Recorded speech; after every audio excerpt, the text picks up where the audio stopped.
Welcome back, Mark Hanley. It's such a joy to have you on the show again. I'm so excited to be here, Rechelle. Thank you. Good, good. Happy to be back. Yes. All right. So you've been on the show before, so I had a different set of questions to bring to you. What's the current show you're watching and we might want to watch? I don't know if you'll want to watch it, but the current show we're watching is 1923. So the Okay. sequel to Yellowstone, 1883, and now 1923. And I think you know, Rechelle, my family's all from Butte, Montana originally. Right. And 1923 is the first part of the season is filmed in Butte, Montana.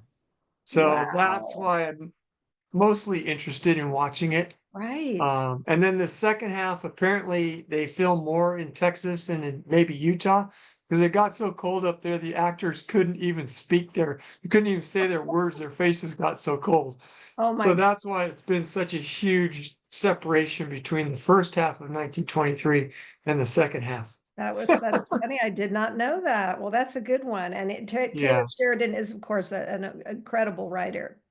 he Who is. was your big crush growing up? Who'd you have a big You crush? know, there was a few of them, but I wrote down Farrah Fawcett. Okay, I think, sure. I think guys, my generation or my age is like Farrah Fawcett was. I think she was when I had her poster in my room. That was my next question. Did you have the poster with the red Oh, of onesies course. on? Oh Oh yeah. yeah. I Oh don't know yeah. how many young teenage boys didn't have that poster in their room. Right. Exactly. That would probably be the better question. Okay, Mark, Yeah. what's the thing you are most afraid of? And this can be like irrational or however you want to go with it. Yeah. I would say for me, Rochelle, it's outliving my joints. Oh gosh, And that's a good one. We haven't had that one before. Outliving your joints. Oh, because yeah, oh because I gosh. think you know how active I am. And for me, especially with your whole topic being mental health, that's where I get my mental health is by being able to go out and exercise. So it'll be interesting to see as I age. I'm not running anymore, but now I'm walking or hiking or whatever. Right. So Yeah. you kind of change what you're doing. But I would say for me, that might be one of my biggest fears. Oh, that's a good one. Yes, I can see that. Okay, what's a random fact most people would not know about you? Yeah, I would say the random fact would be that I was better in school than I claim that I ever was. I think I kind of use it as kind of a self-deprecating thing or whatever, just about how terrible I was at school. But I think most of it was just that I just didn't like math. But Oh there were yeah. other parts of school that I was very, very good at, whether it was history or English or whatever. But Right. I would say that's one thing I would say most people don't know about me because I never really brag about being that good at school. Let's put it that way. Oh, that's funny. Oh my gosh. What's the advice you would give your 10-year-old self? What would you tell if you could go back and tell your 10-year-old self? What would you say? Yeah, and I think in a way it's almost a segue to your last question, but I would say it would be to be proud and grateful for your strengths, Mm. and it'll give you more confidence to work on your weaknesses. Ooh, it'll give you more confidence. So I I like would say that. that that would be my advice to my 10-year-old self. And quite frankly, it just goes back to school. Once again, I think you and I might have talked about it in the past, but at least in our generation, I just felt like if you weren't good at math in school, like I thought I was dumb, because I wasn't good at math. Yeah. And it was just like, if I ever had a teacher tell me, Mark, you're an incredible writer, or you love history, you do so well in history, have confidence. And then let's work on math, but think about the things you're strong at. And quite frankly, these are some of the things you're going to be able to do in your career that you're not necessarily going to need that much math. There's Right, plenty of options for you right. versus thinking you're going to have to go out and, not that there's anything wrong with driving a pickup truck or driving an 18 wheeler, but Yeah. bottom line, there's plenty to do. So I would say that's or that's what I would say to my 10-year-old self. Just have confidence in what you're good at, and it'll give you more, strength finders. That's what it's all about. And I think we might have talked about that before, but as a manager, we had all the people that worked for me go through the book Strength Finders, and it tells you what your strengths are, the pros and cons of those particular strengths. but also as a manager, how do you manage people depending on what their strengths are and depending on what their weaknesses are? And Right. what I found, I had 9 people that worked for me, and I found I managed them 9 different ways depending on what their strengths were. Wow. So you Yeah. had that, kind of at the ready. You knew about this and you knew that different people needed different strategies, different motivations, different affirmation to kind of Yep. continue on. Yeah, 100%.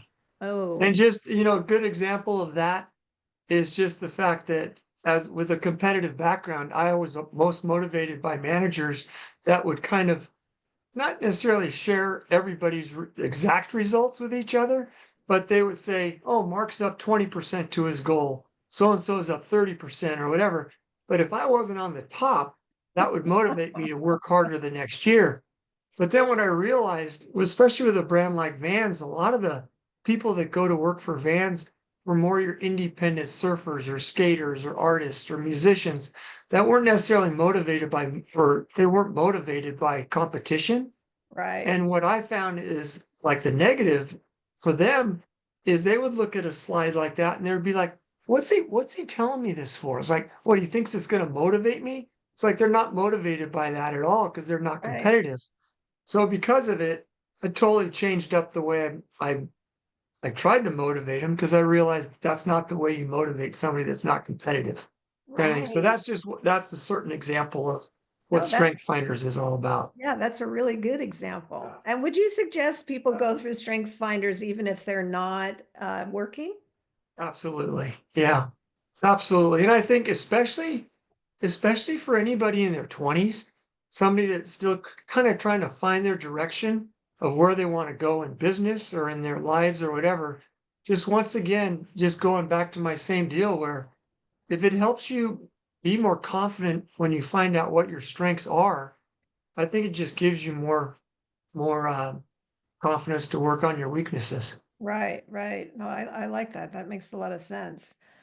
Okay, well, I'm really eager to get to our main topic today. It was fun getting to know you a little bit better. And listener, Mark and I do know each other in real life, which is a real blessing and a thing of beauty. We are doing let's talk about mental health. And so we're going to talk about this, mental health and see where we go. Is there a time that you can share with us where either you struggled with your mental health or someone you loved struggled with their mental health? Uh, I I thought about this, Rochelle, and I would say probably the place I've struggled with it most recently is is just overcoming hurtful behavior from a family member. Mm-hmm. Okay. And for me, I ended up going to a 3-day religious retreat, and by the end of it, I realized the reason why, not to get all religious, but I think the reason why I ended up there was that God just wanted to help me be able to figure out how to forgive this family member for the way they treated me. And as we went through the conversation, I realized, and this was a point that was made to me, it was like I was able to forgive them for the way they treated me, but I couldn't forget it. I Mm. could not forget it. And what somebody said to me, which really helped me, kind of what I've learned from it, is don't worry about trying to forget it. Just forgive and accept versus Okay. forgive and forget, Okay. which helped so much.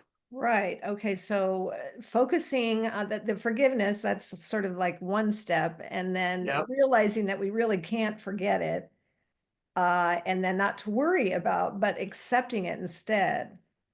exactly. Okay. Did you notice that your behavior towards this individual changed after the 3-day retreat and after you came to this realization?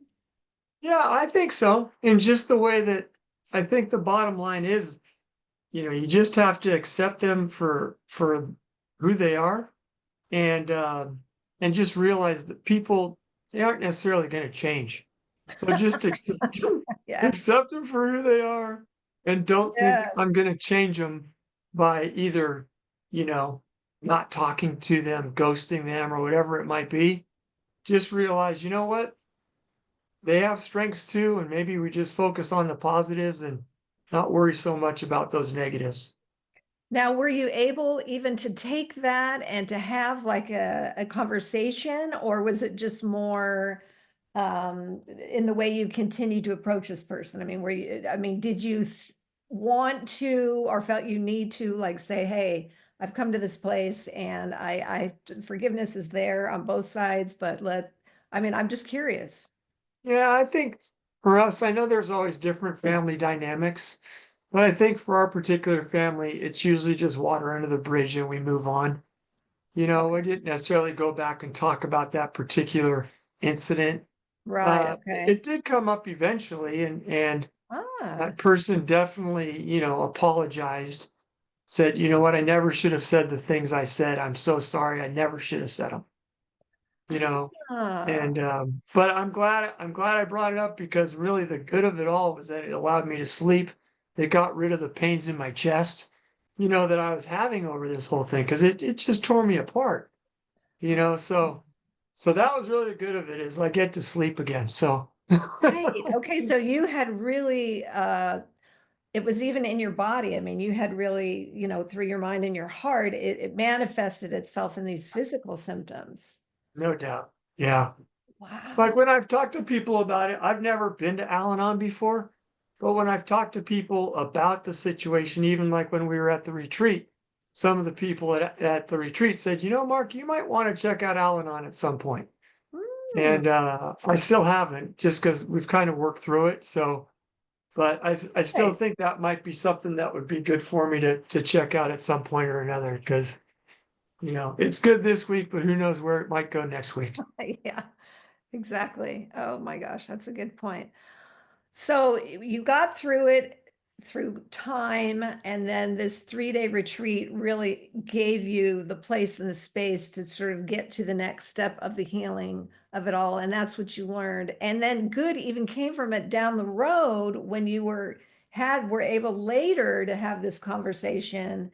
And the person apologized and said, I shouldn't have said those things. So do you feel a sense of closure and a sense of peace now? For now, yeah. Because it's good for this week, and I think maybe that's part of the AA philosophy, which I've never been to AA either, but I always hear it's about one day at a time, and that's kind of the I think that's kind of the way I look at it. Maybe it's 1 week at a time or 1 month at a time or whatever, but I just find, as I said, I can forgive, but I can't forget. What I find is I still kind of keep that guard up, just because. You know what I mean? So it's like I accept it, but yet I can still feel I keep the guard up there, and I don't necessarily in conversations, I won't necessarily go to places that I know might set them off. It's just like, you know what? They have to earn the right for me to go there again. And in the meantime, I won't go there again. If that makes sense.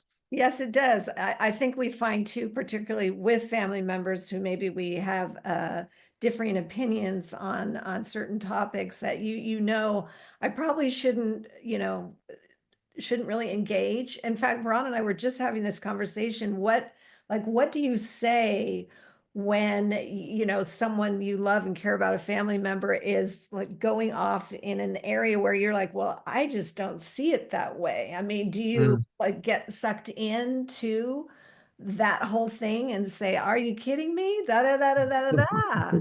Right? Or what do you do?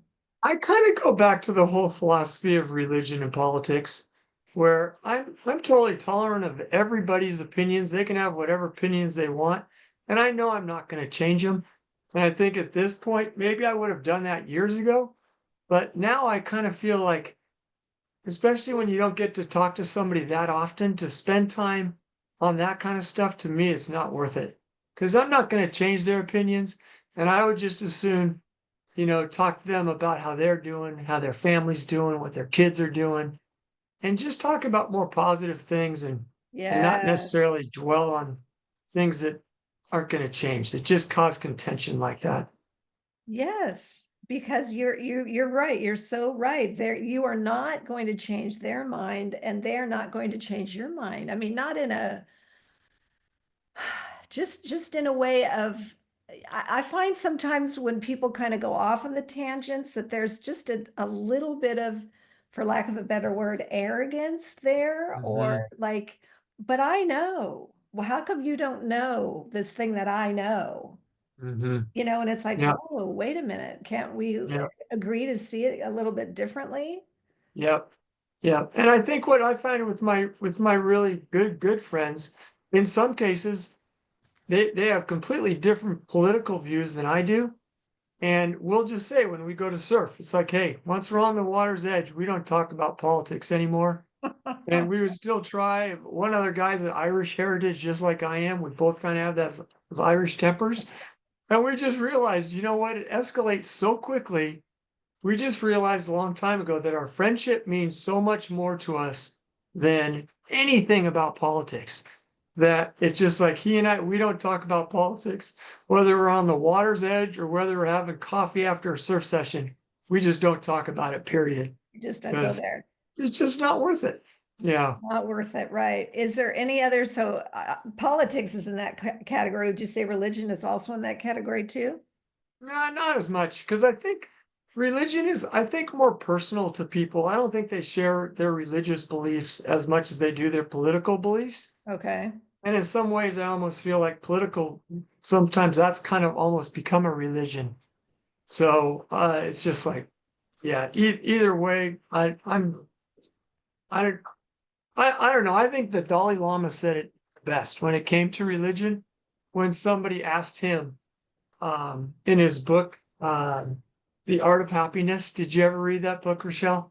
Yes, my mom gave it to me. Yes. Yeah. The one So with Bishop Desmond Tutu also, right? Yes. yeah, so this one was done with Howard Cutler, the psychologist that basically interviewed the Dalai Lama over Mhm. years and years.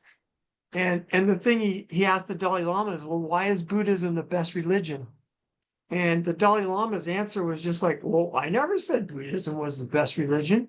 He said, think about all the people you know and all the different personalities they have. Why can't there be more than one religion? Like that one religion might be best for that person, but it doesn't necessarily mean it's best for another person.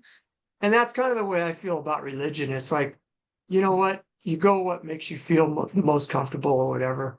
I'm not going to tell people Catholicism is the best religion at all. Even though I was raised a Catholic, I kind of pull things from different religions, even from the Buddhist religion. I love a lot of the things that they talk about. So I think I've kind of created my own religion in a way.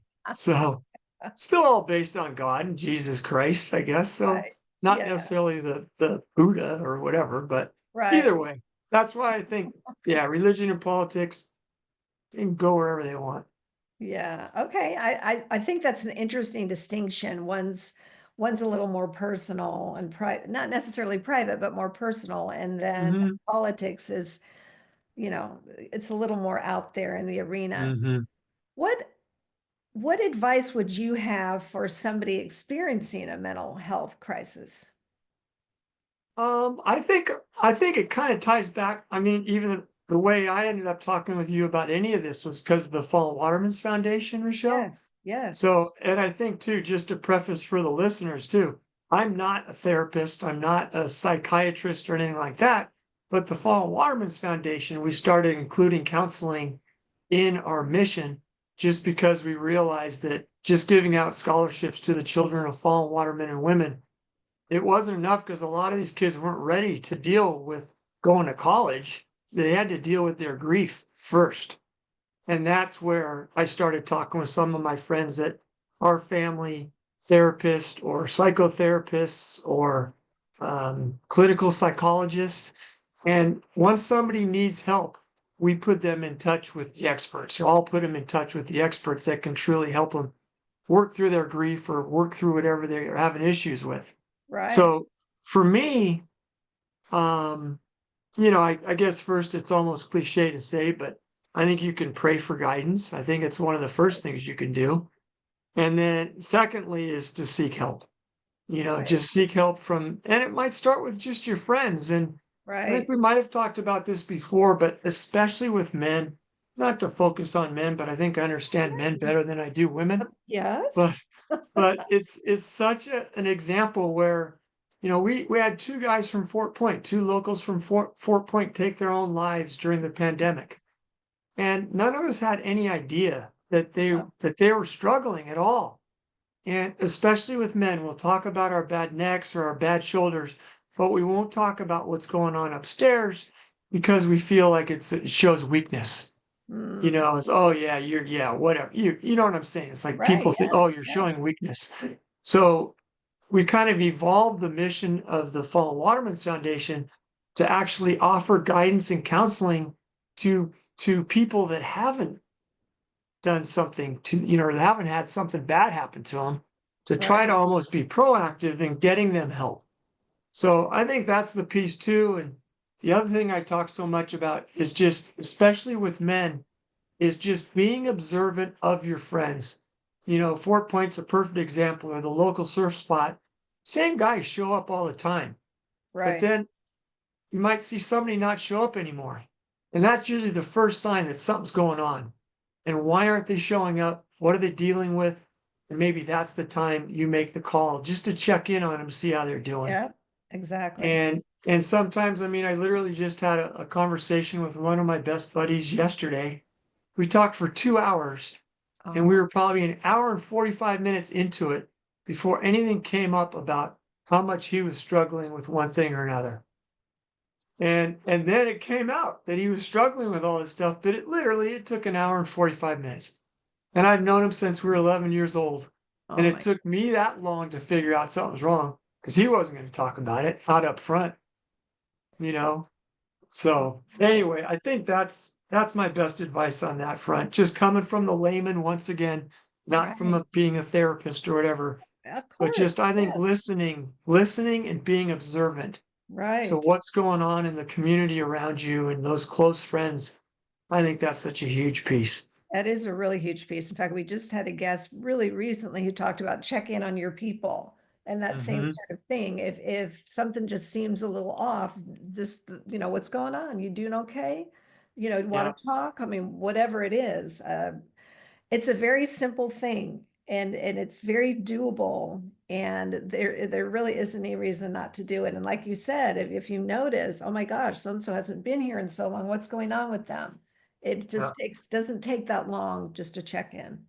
And then I think the other piece too is just to make sure they know. It's like in the surfing world, we'll even all, our surf crew will talk about, oh yeah, we're going to meet tomorrow morning or whatever. But then on Surfline, you can see how big the surf is going to be. And as it gets bigger and bigger and bigger, some guys obviously they get really busy with work, or they don't feel that good. They're cold, they have a cold or whatever. Instead of just saying, you know what, it's too big. I'm not going out and surf that size. And the point I'll make is that nobody thinks less of you because you don't want to go out and huge surf. It's like everybody knows their limits. That's fine.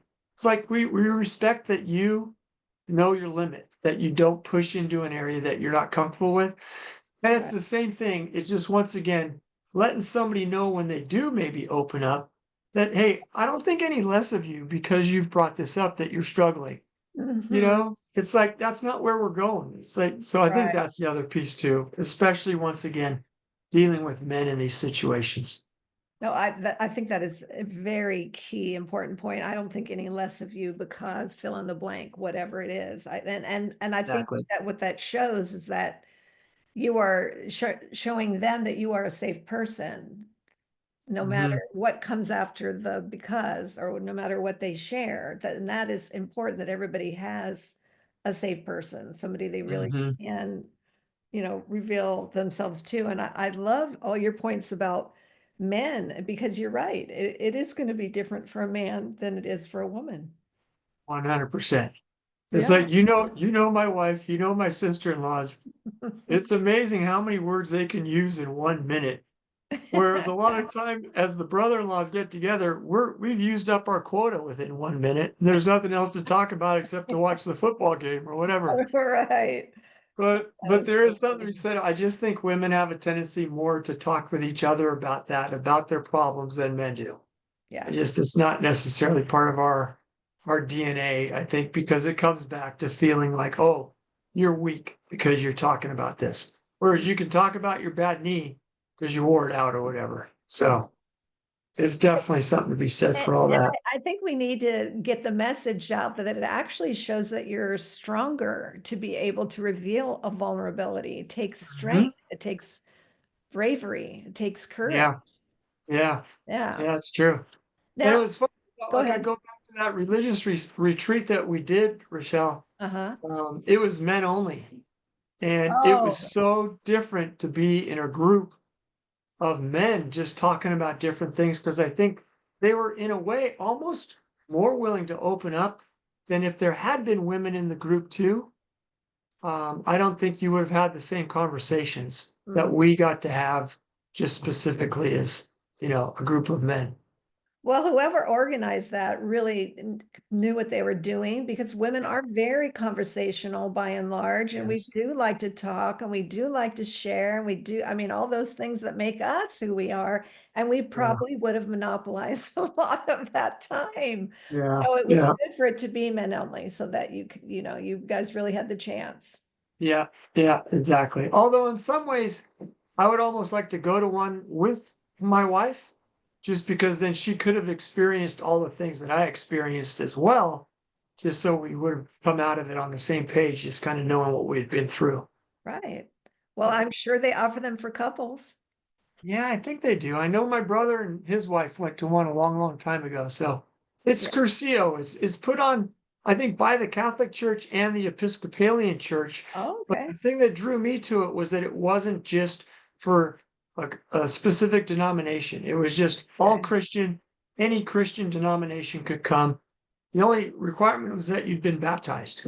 So Okay. to me, that was the most compelling thing is I didn't necessarily have to go hear everything based on the Catholic Church because Right. that's what I grew up in. So it was that to me, it made it more of a kind of a broad view of it or whatever. Hmm. Yeah. Well, So that sounds like it. I love everything you got out of that, and you're still getting out of that. Those are good yeah, moments. yeah, I think so. How do you think we can reduce some of the stigma that goes with mental health? And like you're talking about the moments when we're afraid that we might appear weak because we're revealing something about ourselves. Yeah. I mean, the thing I always fall back on, Rochelle, is communication. Maybe just because that's where I feel most comfortable. Like if you told me I had to figure out some Excel spreadsheet tied to math, I probably wouldn't think that would be the answer. But to me, so much of it is just based on communication. And I think in a way, you look at the generations. And I was just talking to somebody about this the other day. The silent generation, the group of people that came out of World War II, and how those men wouldn't talk about anything that happened during their days in war. Right. And you just look at how much that has progressed, where I think it has gotten, I don't think the stigma is there like it used to be. I Right. think we're making progress. It seems like we're making progress for sure. I And maybe agree. that's in certain areas we might be making it where maybe it's just discussed a little bit more. Like I would think, not to make generalizations, but the conversations that I might have with somebody here in Northern California might be very different than the conversations I'd have with somebody in Butte, Montana, Mm. you Mm. know? That's And not interesting. that there's Sort a of a different, geographical or cultural tie there. yeah, I think so in some ways. So I think communication is probably the key. Just to Right. keep doing what we're doing and just talking about it. And yeah, I I think that's agree. probably where I'd go. Starts with talking and it starts small, like you're saying, just with just that one-on-one with the person who might be struggling, and then they open up, and then that is, yeah, I don't think any less of you because and we Yeah, just keep having those conversations one-on-one, and then hopefully it keeps growing out, and then we yeah. can, and I agree with you. We have reduced it, and I think we need to reduce it more. I think the one thing on the men's side though too, Rochelle, some of the guys that have the most trouble talking about it are the ones that will have a conversation and they'll ask me question after question about how's my wife doing? How are my kids doing? And after an entire conversation, I realized, wait a minute, I never even asked them how their kids are doing or how they're doing, because they'll dominate the questions and just like everything will be, everybody loves to talk about themselves. So it's like, oh, I'm telling them about what's going on here and there. And then at the end, and that's what happened in this conversation the other day, after an hour and 45 minutes, I finally was thinking, wait a minute, I haven't even found out how his kids are doing. So then I asked him how his kids are doing. And then I find out all this stuff has gone down Oh. that has put him in a position where he's really stressed out right now and he's really struggling with things, even Mhm. though you never would have known it in the first hour and 45 minutes of the conversation, Right. Right. And so in some ways, I think men put up that as a guard so they don't have to talk about themselves. They'll just keep asking you questions about yourself. Okay. I think there's really something to that. That makes a lot of sense. I'm so glad you hung in there with that friend to get to the 1 hour and 45-minute mark to be able to have him confide in you and share with you Yes. his struggle. Yes, absolutely. Maybe we need an unabashed you that's based on men. Oh, I like Oh, that. I like that. Well, what actually, do we you are think? going to do Yep. a series on men coming up here in a little bit, more towards the summer. Yeah, Is that right? I'm Oh, excited that about it. that'll be I'll look forward to listening to that one. Yeah. That's for sure. Is there anything else that you want to say in conclusion as we wrap this up?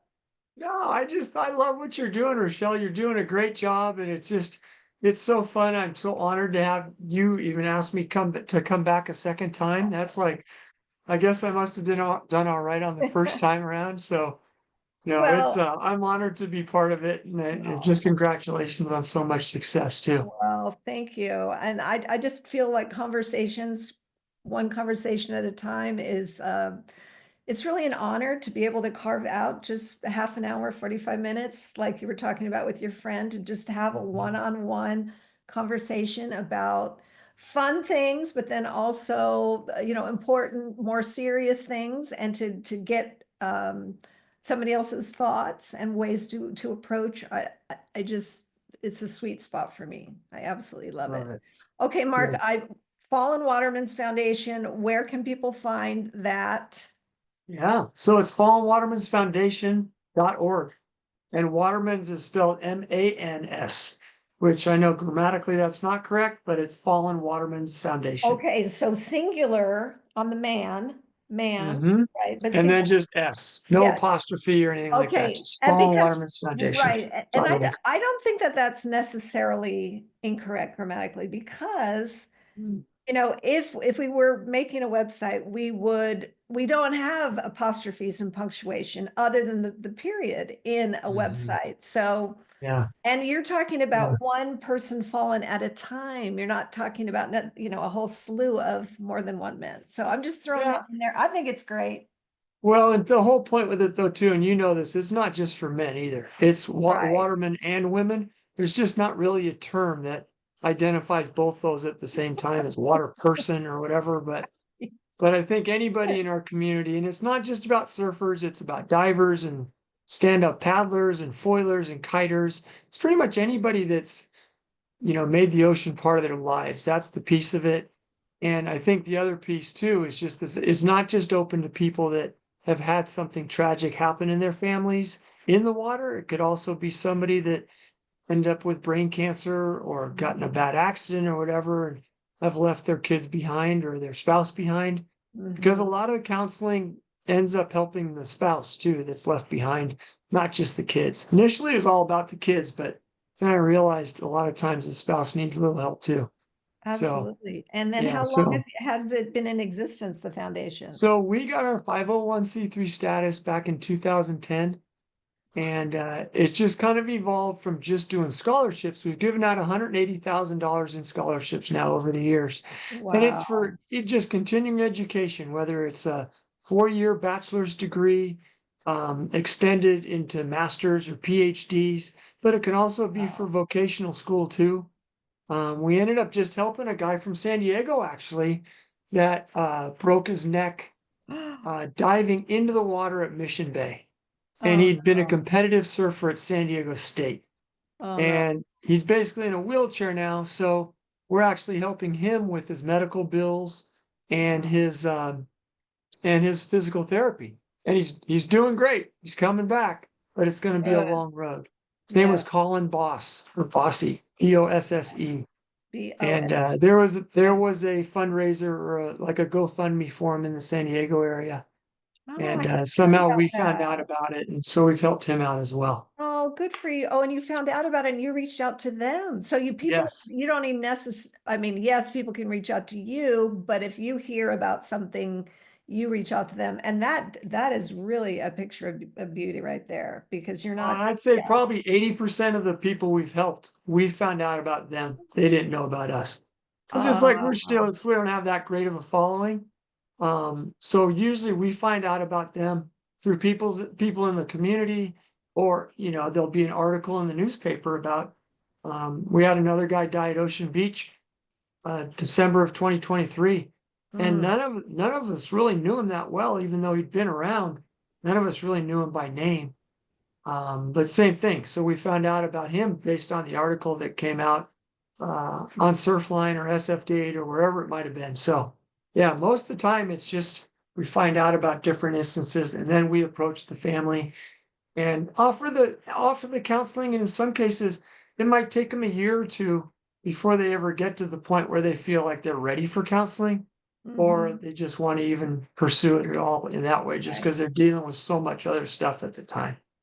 So You're there, your yeah, foundation is there. So when they're yeah, ready, and then if you reach out when they're ready, you're there. And exactly. I think that's just absolutely incredible, Mark. Thank you so Yeah. much for doing Yeah. that because I think it matters. All those Mhm. positive things we can do to be of service, to serve others is, I think it's one of the best parts of life. Yep, for sure. 100%. Thank you, Mark. I appreciate you saying yes and having this wonderful conversation with you. All right, Rochelle. Great to see you. See you next month.